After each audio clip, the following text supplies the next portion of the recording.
Hi, it's Bryson here. Just relaxing as the sun is beginning to go down in Grant Park in Chicago,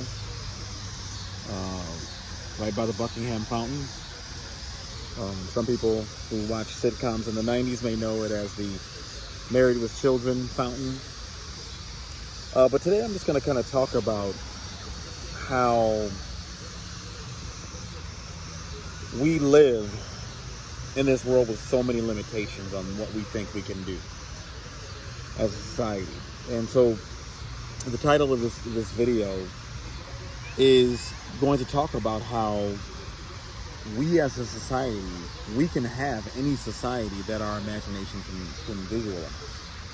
And some people will say that that's crazy. They'll say that's crazy talk, that's fantasy, that's illusion, that's imagination. That can't be real.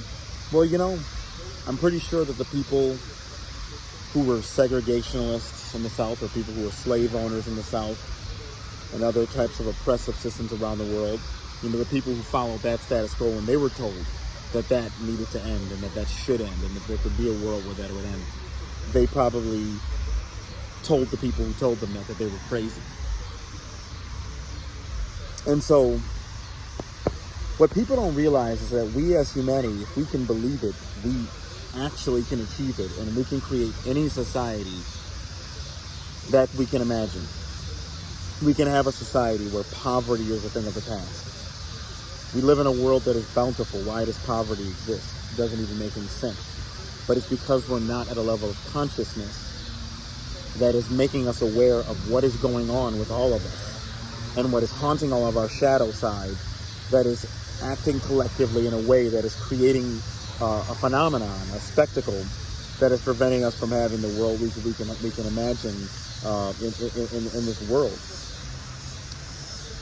One of the things that is really problematic is that when you are in a society and you accept the status quo narrative or just whatever their philosophies are, when you just accept that without question, what happens is that societies get into what I can only describe as a cultural perceptual box, where this phenomenon starts taking place where people will only consider that which has been programmed into them to believe.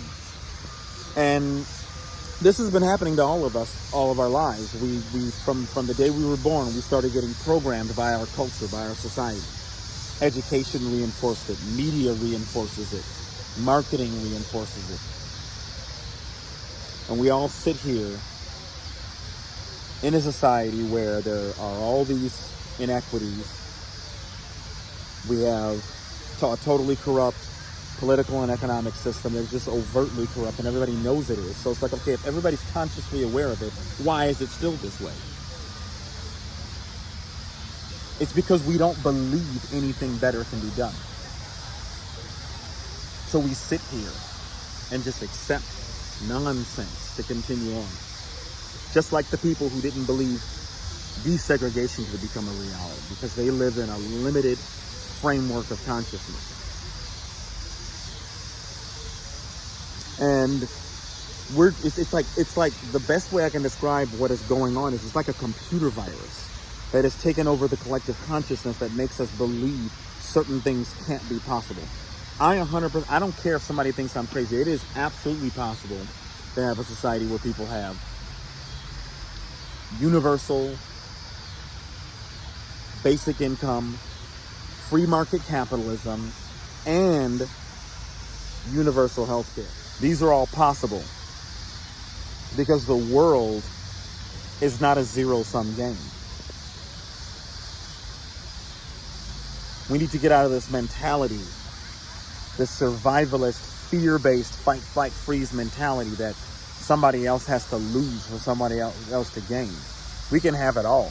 We can have the ability to work hard and create the life you want, but also to not live in this abject poverty.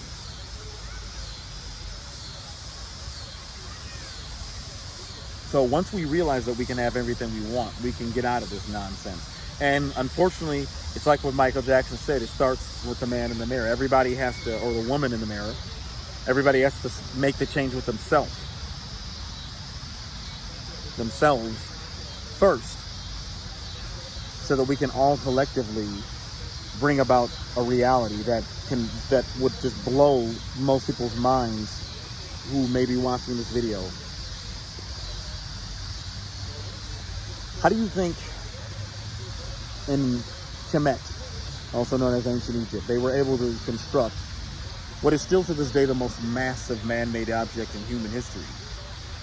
And how modern engineers are still perplexed at how they did this, but supposedly they had, primitive technology.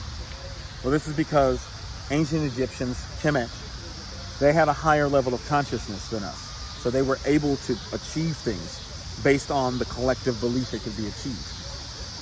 And that's where we need to get. So I want to thank you for tuning in. Please subscribe if you haven't. Have a wonderful day.